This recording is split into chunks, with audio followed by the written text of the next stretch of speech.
Hey, so I have a question. Why do we like the Guardians of the Galaxy so much? What's that? Oh, because they're cool characters? Yeah, that's true. But why are they cool characters? What makes them compelling? They're well written, yeah. There's a giant tree which checks out, and they're funny. Yeah, that's all true too. But what makes them so well written? What is it that we're actually responding to? Let's talk about that. Let's talk about what actually makes the Guardians of the Galaxy so compelling as characters. First created by Arnold Drake and Gene Colan in issue 18 of Marvel Superheroes all the way back in 1968. The Guardians of the Galaxy were one of the many anthology stories during that time. Initially, the main characters of the team were Major Vance Astrovik, a time-displaced mutant from the past, Charlie 27, a hulking native of Jupiter Colony, Martin X, the last surviving Plutonian, and Yondu, a Centauri whose entire tribe has been destroyed. These four would feature in their original story, Earth Shall Overcome. After that first story though, the characters sat unused for years until 1974 when they had a small role in issue 5 of Marvel 2-in-1 helping The Thing and Captain America fight against the Badoon. Designed to feature them alongside more mainstream characters and with so many years passing between stories, Marvel decided to keep the team as guest characters in other comics, most often the Defenders. Now I hear what you're saying. Charlie who, Martin what, Vastro Astro, I can sense the confusion through the screen, and that's okay. The original Guardians of the Galaxy team had very little to do with the more mainstream and successful counterpart. So let's skip ahead a few years. No, further than that. This is the 1990s revival of the series. We still don't even have the big tree or talking raccoon yet. That's right. Oh, wait, stop. Okay, here we are. Annihilation Conquest. This is the story we begin where we commonly think of the Guardians of the Galaxy nowadays. Written by Dan Abnett and Andy Lanning in 2008, this story is the sort of sequel to the 2006 story Annihilation. Some quick background. Marvel has been telling stories featuring sci-fi or space characters for years, but when the comics crash in '96 happened, people stopped engaging with stories featuring, well, less known characters. It was all Marvel or DC could do to get people to buy their main character books.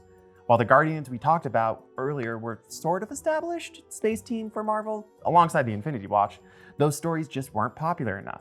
Fast forward a decade and hire two great sci-fi writers from across the pond, and you have a recipe for something special.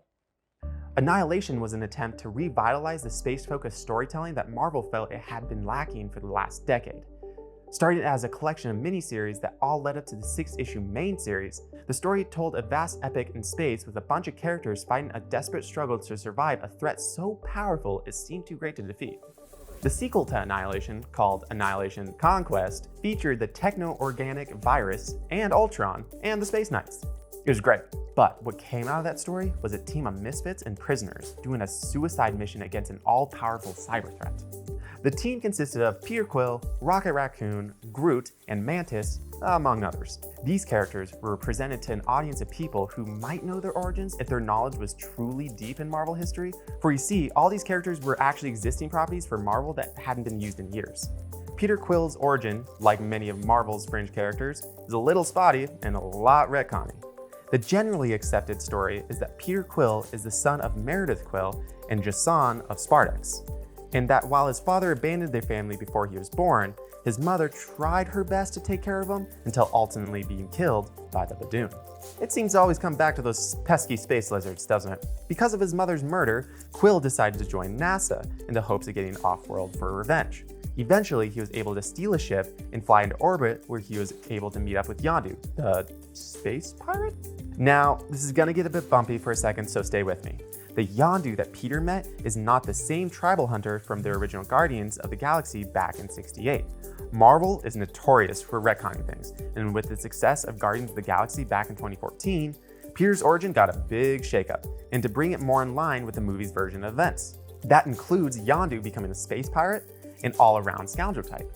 This kind of fast and loose origin changing was applied to most of the characters that got reintroduced during the Annihilation Conquest story. Rocket hasn't been featured in comic books other than a minor appearance in a She-Hulk for over a decade. Mantis was constantly shifting her place in comics, and the Groot who appeared here wasn't even the same one from decades earlier in Tales of Astonish number 13, when the original King of Planet X showed up in comics. And Groot. Whoa! Hey! Now, what Dan and Andy did is when they wrote these space stories is treated it like a buffet of options. Pretty much the entire cast of space heroes were arranged before them, and they got to just kind of pick every tasty morsel they wanted to use in their stories. Now you might be asking, well, why pick these characters specifically? Therein lies the real question. There are two main things I want to talk about here. Firstly, Dan and Andy aren't just experienced writers of comics, but also experienced writers in fiction. Dan Abnett has written over 20 novels by this point in his career, and the duo knew not just how to tell a comic book story, but which characters to use to tell in them. Their choice? The underdogs, the misfits. There's a very powerful trope in storytelling that you might have noticed. It's been around for quite a long time. When we watch stories unfold or read our favorite fiction, who are the characters that we empathize with the most? It's the people that feel most human. Those people are the ones that are in over their head and struggling to do the right thing anyway. This trope has been used over and over again in fiction for years. Magnificent Seven, The Dirty Dozen, The Goonies, and yes, even Star Wars. If you're anything like me, and chances are good that you are, you're not a supremely confident and hyper-successful ace who never struggles to meet a challenge. No, you, like me, are probably constantly treading water. Sometimes you hit it out of the park, and sometimes you strike out, but you always try your best. The Guardians of the Galaxy are a lot like you and me. Sure, there's a big tree person and a talking raccoon, and most of them are multicolored aliens, but we relate to them because they are like us in more ways than they aren't. Trying to survive, trying to find love, trying to make a family, and trying to figure out who they are in this vast universe that makes us feel small. When they're challenged, the stakes are high. None of them are Superman or even Spider-Man. We don't expect them to always win. We don't even expect them to always survive. Often they don't. The fragility in their character makes them captivating to us. Their wins feel earned. Their losses feel punishing. That brings up the second reason why Dan and Andy knew what they were doing with these characters: tragedy and comedy. Some of the oldest forms of storytelling, the Greeks famously pioneered the concepts of tragedy and comedy in their theater of the era. The duo often goes hand in hand, and when one is missing from a story, it can feel like the balance is off, like two sides of a scale that make a perfect symmetry when used well. If we use the Guardians of the Galaxy films as an example, we can see the lineage of storytelling from Dan and Andy through the lens of James Gunn. The characters in the trilogy are all so much more well-rounded than their MCU counterparts because of their careful balance. When Peter offers insight to his tragic past, when we see the events from his point of view, and when his father in that movie tells him what he did to his mother, in the end you can see the hurt on his face. The need for revenge is not hollow or explained to us in a vague motivation. We feel it too because we've seen him live with this loss and grief of what happened to his mother. It shows us, not tells us. Worse still, Peter, in true tragic fashion, still loses things. Any family he makes is destined to suffer. Yondu sacrifices himself for a surrogate son. Gamora is herself sacrificed right as she and Peter become bounded by love. In a tragedy, we are reminded that we can't always have the things that we want, and it hurts. Groot's death, Rocket's grief, Nebula's tortured past, Drax's family being killed, the Guardians are a bursting buffet of suffering and loss, but they still keep trying.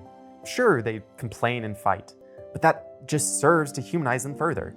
We do that too, especially with the ones that we love.